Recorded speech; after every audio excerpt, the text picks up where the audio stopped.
Hey Nancy, how are you? Hi, Cara. How are you? I'm good. Thanks for joining me today. So Nancy, can you tell everyone what you do before we get started, who you are, where you live, that kind of thing? Sure. So I'm Nancy Brown. I live in Ridgewood, Queens. I'm a strength and movement coach, so I get people strong. I also work with people who have dysfunctional movement patterns, and I'm also a writer. Yeah, I keep meaning to come in and see you for a session. I think that would be awesome. It seems like you do a great job. But that's not what we're here to talk about today. So can you tell everyone a little bit about why you signed up to work with Oh gosh. Um, like 6 years ago, my ex and I broke up, and ever since then, I think my life has been a disaster on the dating front because I was so heartbroken. So I started going and reading all of these dating books and dating articles to try and figure out how to never get hurt again, me? crack the code. And I was going to figure out how to manipulate men and never be hurt again. And also, I was trying to be really spiritual so that I would be perfect and then Hmm. nobody would ever abandon me again. So I had those twin efforts, which were and I never was able to crack the code. I was never able to do everything perfectly, and it caused me so much stress and anxiety. And so when I discovered you and I discovered that you actually addressed the anxiety, I was like, listen, I was I was at a bottom with it. I was like, listen, if I could just not feel anxious about it, that's enough. I love that your brain was like, you should be really spiritual and learn how to manipulate men. It's like all the great spiritual teachers teach us how to manipulate people into falling in love with us. That's so it sounds like you tried to solve the problem with reading kind of self-help books. Is that right? Is there anything else you had tried to sort of solve it? Mm, yeah, I would hesitate to even say self-help books. I mean, the spiritual stuff, sure, but the dating stuff was like, you know, just the rules and bullshit like that, like really like a lot of playing hard to get. So I try to kind of put those into practice. I would like constantly be quizzing people on what they did, thinking that I was going to somehow like get to the bottom of it. I also think that a large part of my journey as a bikini competitor Mhm. was kind of propelled by this belief that if I were just beautiful enough, that I would be irresistible, right? And then I wouldn't be rejected or abandoned. Hmm. Yeah, I think the sort of all the media we consume really teaches us that belief that like if you look a certain way, then people can't help but fall in love with you. Right, exactly. Right? Yeah. Even though, of course, the way you looked when you were a bikini model is what a lot of people would have considered like you were already at the ideal. How could you even have a problem? But it actually didn't solve the problem, right? It's like that line is relative for everyone. Well, it's funny. I was talking to my sister last night, and she's like, "Well, so it sounds like you're not having any trouble getting dates." And I was like, "Kim, I've never had trouble getting dates. That's not my issue, right? And the issue is that I was sort of freaking out, like as soon as I realized I liked somebody, and act like a freak show, Right. Or if you thought they didn't like you. or if I thought they didn't like me, which was always. Right. Just everyone, 100%. So, how did coaching help you solve this problem? Um, well, it's just given me some skepticism about my own thought processes, and it's allowed me a lot of space. So, for instance, like I a lot of times equated my anxiety with something being wrong, Mhm. right? So, if I had anxiety about a guy not reaching out to me, I would say, well, if this were really meant to be, I wouldn't be anxious, you Mhm. know? And so, you helped me understand that that's not the case.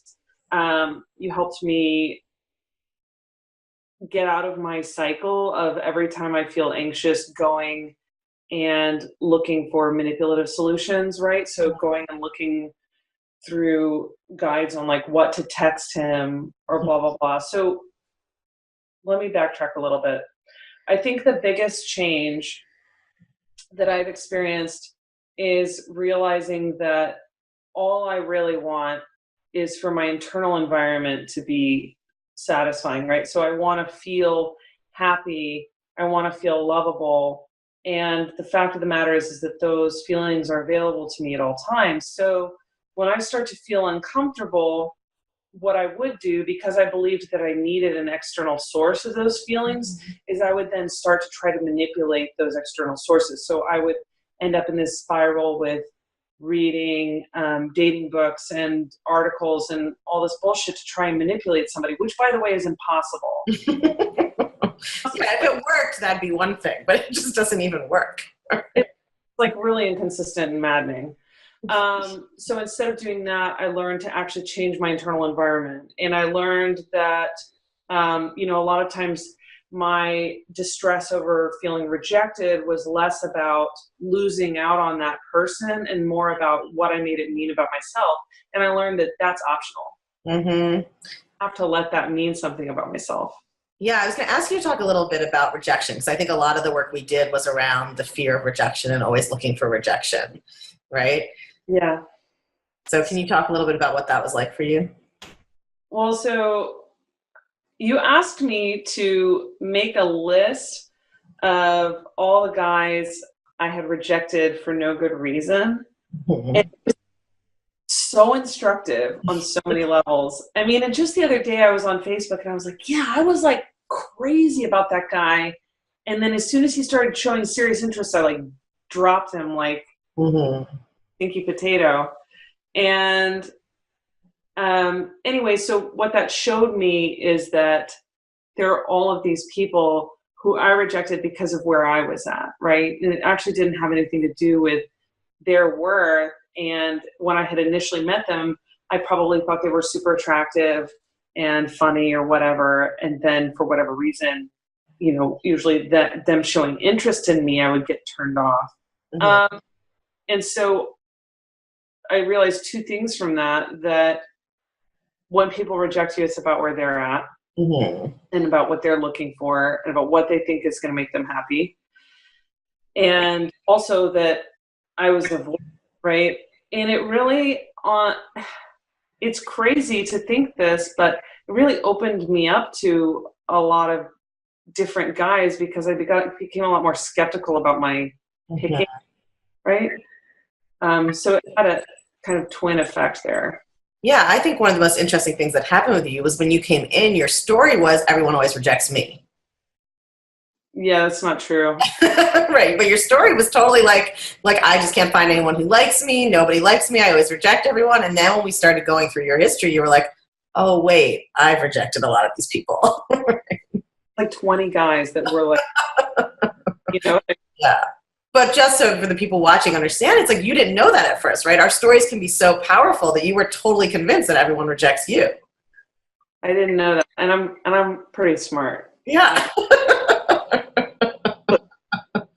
Yeah, it has nothing to do with intelligence. All my clients are as highly educated as they come. It has nothing to do with that. So tell me what is sort of different for you now. You're still actively dating.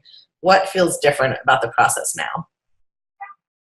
Well, I'm not as outcome driven, so I can just kind of show up to dates and take things as they come.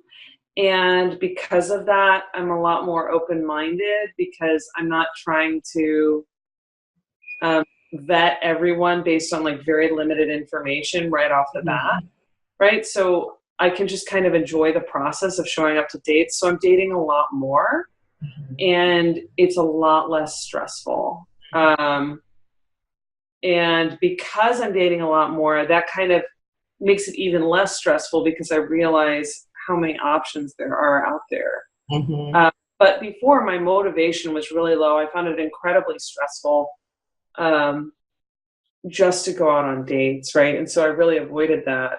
I was like, I don't want to do online dating because I just want to only, meet people in real life. And it's like, well, that's cool. I mean, you meet someone you like in real life maybe once a month, and then half of them are single, and then half of them are available and interested.